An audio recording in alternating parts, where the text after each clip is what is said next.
Myself, Dr. Komal Patel, Assistant Professor in Pathology Department. I'll be taking lecture on carcinogenesis, that is covered under General Pathology topic, Neoplasia. Now, main carcinogenic agents, they are categorized under three headings. First is chemical carcinogens, second radiation carcinogens, and third is microbial carcinogens. We'll be seeing all these carcinogenesis one by one in detail. We'll start with chemical carcinogenesis. Now, chemical carcinogens that induce neoplasm by dynamic multi-step process, that is mainly divided into two stages. First is initiation and second is promotion.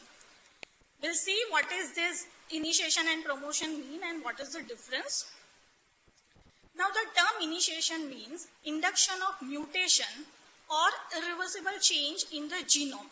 That is the primary requirement of any neoplasm to start.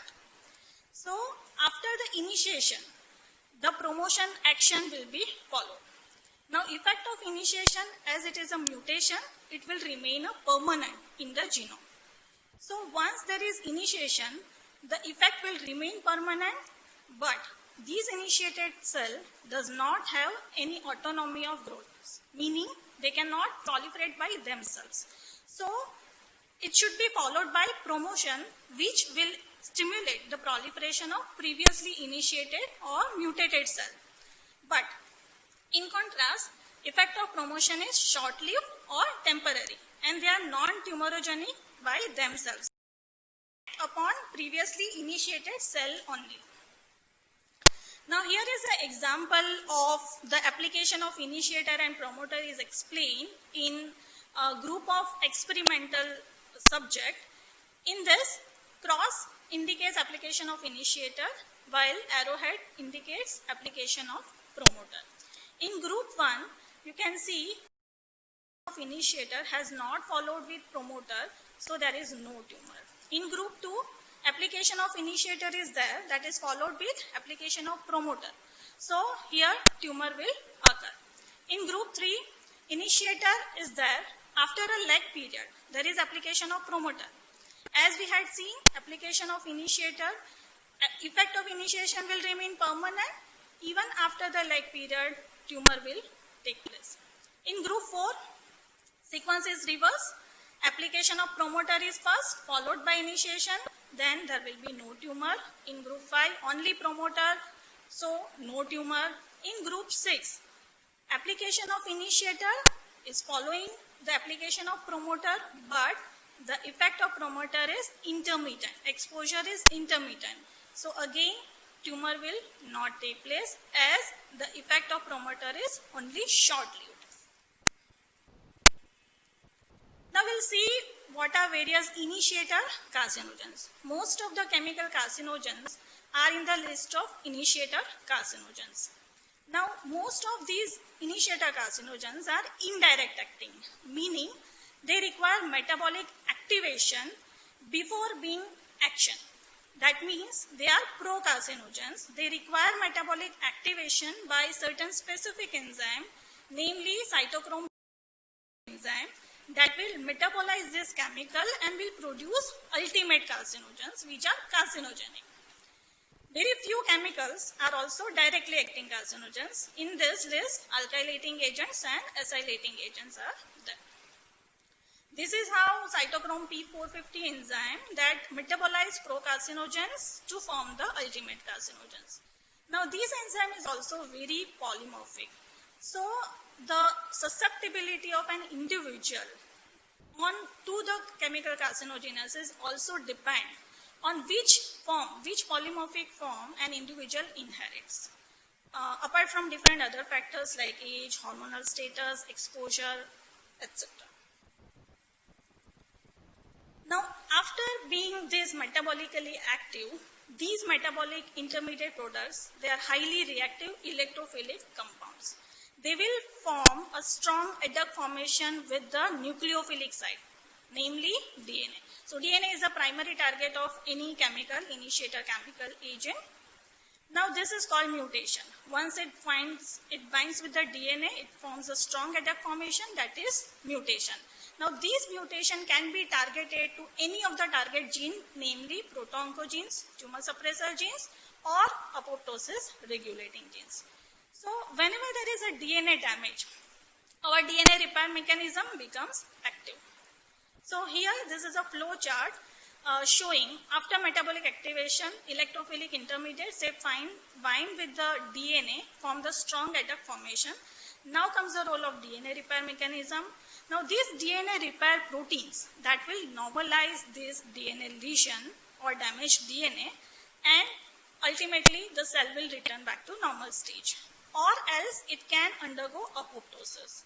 But if sometimes the exposure is continuous, or if the person is inherited with defective DNA repair genes, then these DNA lesions cannot be repaired, and these abnormal DNA lesion will remain permanent in the cell.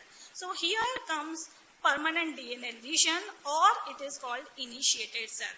So now this initiated cell is having the permanent DNA lesion, but this initiated cell must undergo one cell cycle. It should complete its one replicative cycle to become a transformed initiated cell. So up to this stage, the process is known as initiation. Now after the process of initiation, it must follow the process of promotion. Promoters will induce the proliferation of previously initiated cell, because initiated cell will not proliferate by themselves. So this is stimulated by effect of promoters. Now after the cell proliferation, continuous cell proliferation, there are certain additional mutation will also accumulate in the cell mass, and because of these additional mutation, cell mass will acquire different properties which are necessary for a malignant neoplasm. So this cell tumor or cell mass is now having different subclones which have different properties of full-blown malignant neoplasm. Now here is the list of chemical carcinogens. First is direct acting carcinogens, in which alkylating agents and acylating agents. Important to know that many cancer therapeutic agents, drugs, are also included in the list of alkylating agents. Though they are weak carcinogens, but they can induce the neoplasm, other neoplasm also. In indirect acting carcinogens, one of the most potent is the polycyclic aromatic hydrocarbons. Now in this list, the benzopyrene is the component of soot, or is the active product of the tobacco smoke, which is responsible for the lung carcinoma. Many others are listed in this table. Aromatic amines and azodides, in which beta-naphthalamine, which is used in rubber industry, responsible for the bladder carcinoma. Some naturally occurring carcinogens in which list aflatoxin B, which is produced by fungus Aspergillus flavus, responsible for hepatocellular carcinoma, griseofulvin, sikacin, saffrol, betel nuts. Nitrosamines and amides, they are released from the ingested or preserved food, responsible for the stomach carcinoma. Some miscellaneous chemicals in this list, asbestos, vinyl chloride, some metals like nickel. They are mainly related with the occupational exposure with these chemicals, and some hormone like estrogen, which may result in some carcinoma like breast or endometrium. So this was the list of initiator chemicals which are carcinogenic. Now coming to promoter carcinogens. As I said, promoters are those agents that stimulate the proliferation of previously initiated cell. So in this list comes some hormones, drugs, phenols, phospholesters, etc. So that was about the chemical carcinogenesis. Now coming to radiation carcinogenesis. In radiation carcinogenesis, there are mainly of two types of radiation carcinogen. First is ultraviolet rays, and second is ionizing radiation. UV rays we know that is exposed with the sunlight, the individual exposed with the sunlights, and ionizing radiation exposure can be either medical exposure, occupational exposure, nuclear plant accident, or atomic bomb detonation. These are various sources of exposure to ionizing radiation. Now, all these are carcinogenic. We'll see one by one. First, we'll discuss about ultraviolet radiation. Now UV rays, they form the lower end of the spectrum of the visible light. They have a short wavelength and have high energy. There are three types of UV rays, UVA, B and C. The UVC is the most harmful among all these UV rays, but as it is filtered by the ozone layer of the Earth's atmosphere, we are not concerned with UVC. Most carcinogenic potential is of UVB, which is responsible for cutaneous cancers. Now, in the list of cutaneous cancers, namely squamous cell carcinoma, basal cell carcinoma, or melanoma, these are the cutaneous cancers, and UVB is responsible for most of them. Now, what are the effects of UV rays on cell? It can lead to various effects on cell. It can lead to inhibition of cell division. It can inactivate certain enzymes, even lead to cell death. But we are concerned, if we talk about the neoplasia, the main important thing is induction of mutation, which is the primary event in the process of neoplasm. So once there is mutation, that is a non-lethal genetic damage or genetic alteration which remains permanent in the cell. So UVB induces pyrimidine cross-links, that is a type of mutation that is seen in this type of cell. Now the degree of risk of developing cancers by these UV rays exposure, that depends on various factors. First is type of UV rays that we have already seen. UVB is the most harmful, which is responsible for the carcinoma of the skin. Second is intensity of exposure. Now, if we talk about the intensity of exposure, more intense the exposure, more risk of developing cancers.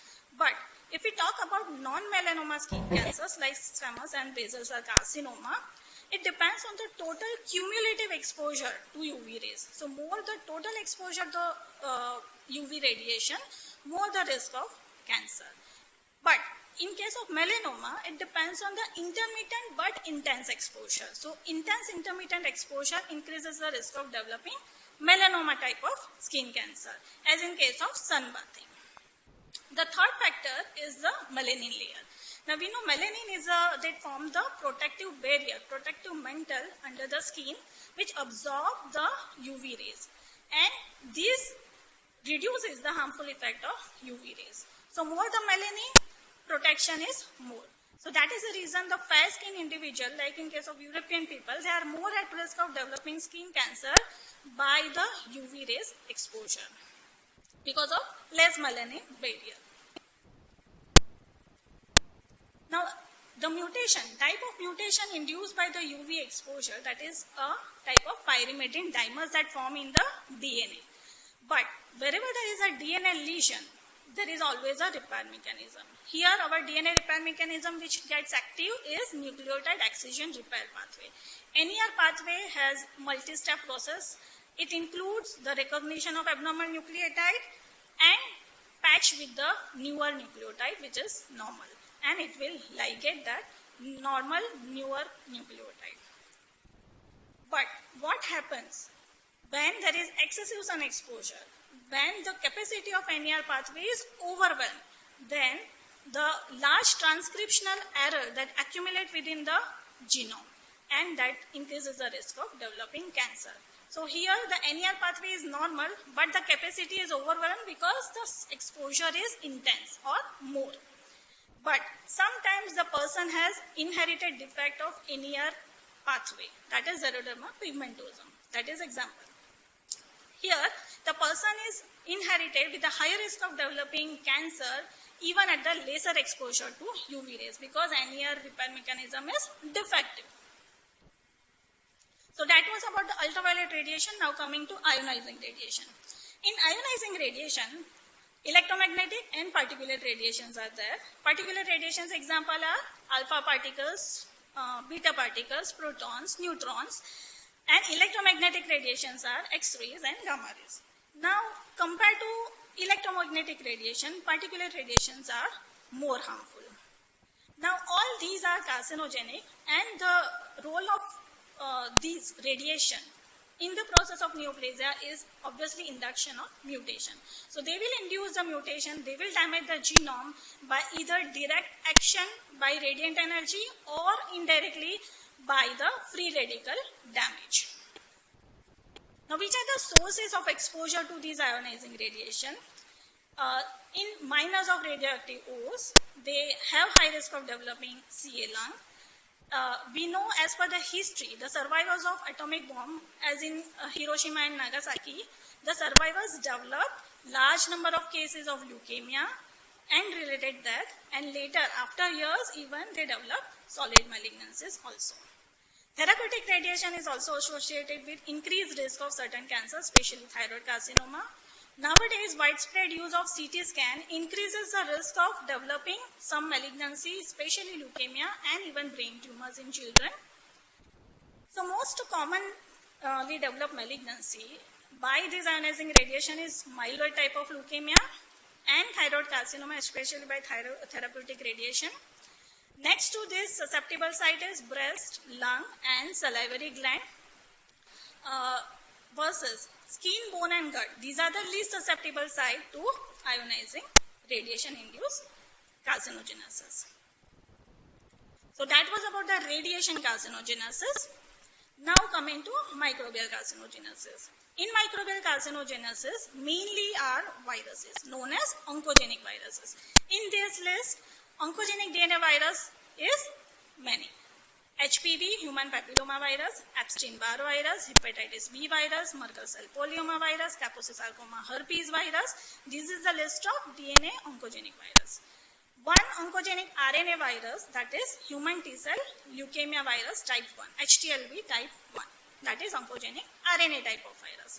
And one bacteria which is known to be associated with the risk of cancer, that is Helicobacter pylori, related with the gastric cancers. We'll see one by one. Now first we'll discuss oncogenic DNA viruses. Now what is the role of oncogenic DNA virus? Once they infect the host cell, the DNA genome that gets integrated into the host genome. Now it remains in the integrated or stable associated form for a variable period of time, because the genes which are responsible for the completing replicative cycles are interrupted. So it remains in the quiescent phase or latent phase for a variable period of time. But later, when they are transcribed, these viral proteins gets expressed in host cell or transformed cells. So these viral protein will ultimately lead to sustained cell proliferation depending on which side they are infecting. Now first we'll discuss human papilloma virus.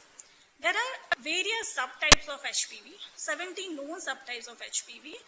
Among them, some few are known to be associated with the neoplasia, HPV 1, 2, 4 and 7, related with the squamous papilloma, which is a benign type of tumor, HPV 6 and 11 related with the wart, which is having low malignant potential.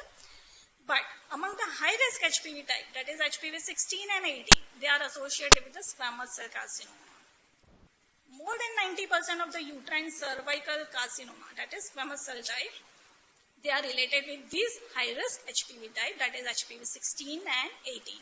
Now, what is the pathogenic role of these HPV 16 and 18? That is by viral protein, that is E6 and E7. This is a viral protein that is overexpressed in these high-risk HPV type. Now, these E6 and E7 viral protein will bind with some tumor receptor, tumor suppressor genes, that is P53 and RB. These are tumor suppressor genes. So it will inhibit the effect of these tumor suppressor gene and ultimately increases the proliferation of the cell, namely squamous cell. So leading to squamous cell malignancy. But these HPV-induced cancer are preventable by vaccination against high-risk HPV type. So this is showing how the HPV E6 and E7 viral protein, they are inhibiting the effect of P53, P21 and RB and ultimately leading to cell proliferation. Coming to next virus, EBV, Epstein-Barr virus. This is responsible for the list of tumor, namely Burkitt lymphoma, nasopharyngeal carcinoma. B-cell lymphoma is especially common in immunocompromised individual like AIDS patient, Hodgkin's lymphoma, some gastric carcinoma, rare forms of T-cell and NK cell lymphoma. Now, what is the effect of Epstein-Barr virus on cell? After integration with the host genome, it will overexpress certain viral protein, namely LMP1, that is latent membrane protein 1, and EBNA2. These are the two viral proteins that gets overexpressed in EBV-infected B lymphocyte. It will infect B lymphocyte. So ultimately, these viral proteins lead to survival of B lymphocyte and proliferation, clonal expansion of B lymphocyte. So ultimately leading to B cell type of lymphoma. But in normal individual, if the person is immunocompetent, these B cell proliferation will be self-limited or controlled. But if the person is having immune dysregulation or overt immune dysregulation, then just like in case of immunocompromised status or AIDS, then these B cell proliferation will remain sustained because EBV gene will disrupt growth controlling pathway of B cell. So here sustained B cell proliferation ultimately will lead to B cell type of lymphoma. In Burkitt lymphoma, mechanism is related with the translocation 8 and 14. Here, Epstein-Barr virus is responsible for these T translocation 8 and 14, which lead to overexpression of MYC gene, leading to B cell type of lymphocyte proliferation and Burkitt lymphoma. That is endemic in certain part of Africa. So that was the role of Epstein-Barr virus. Now coming to hepatitis B virus. Hepatitis B virus is an oncogenic DNA virus, but pathogenicity of HBV and HCV both are related with the hepatocellular carcinoma. It is estimated that 70 to 85% of hepatocellular carcinoma are related with this infection of HBV and HCV. Now these both HBV and HCV will lead to chronic hepatitis. In this chronic inflammation, there is always a damage and repair process. So because of chronic inflammation, there is always a regenerative pool of cell. These regenerative pool of cell are mitotically active. When there is a more mitosis, always a chance of mutation. So leading to the cell into the neoplastic pathway. So that is the first theory which is most accepted. The second theory is related with the HBX protein. HBV encode for the HBX protein. Now, this protein is related with the activation of certain proto-oncogenes and inactivation of tumor suppressor gene, that is P54. That again increases the cell proliferation of hepatocytes. So, this is the theory behind hepatocellular carcinoma by HBV and HCV. Human herpes virus 8, that is related with the Kaposi sarcoma, that is a vascular neoplasm developed in AIDS patient. So, here also, the infection by HHV increases certain viral protein, KSHV oncoprotein namely. So that increases the cell proliferation leading to Kaposi sarcoma. Now coming to oncogenic RNA virus. In this list, human T-cell leukemia virus, that is the only retrovirus formerly associated with the tumor or cancer, which lead to the neoplasm adult T-cell leukemia lymphoma type. Now these viruses have a strong tropism for CD4 T-cell type. So it will infect the T cell, but here important is here this virus has long latent phase. So after 40 to 60 years of infection, then patient may develop lymphoma. Main mechanism of action or pathogenicity of these HTLV virus is related with the TAX protein encoded by the virus, which lead to cell survival, cell growth, genomic instability, and it will progress the cell cycle. Promote the cell cycle progression. So all these will help proliferation of T cell lymphocyte. So ultimately leading to T cell lymphoma. Now bacteria. One bacteria which is known to be associated with the cancer is H. pylori, Helicobacter pylori. This is related with many pathology of stomach, namely peptic ulcer, gastric lymphoma, as well as gastric carcinoma. Now, pathogenic role in gastric carcinoma and lymphoma are somewhat different. For development of gastric carcinoma, you start with the chronic gastritis. H. pylori lead to chronic gastritis, which lead to gastric atrophy, intestinal metaplasia, dysplasia, and later it develops into the adenocarcinoma.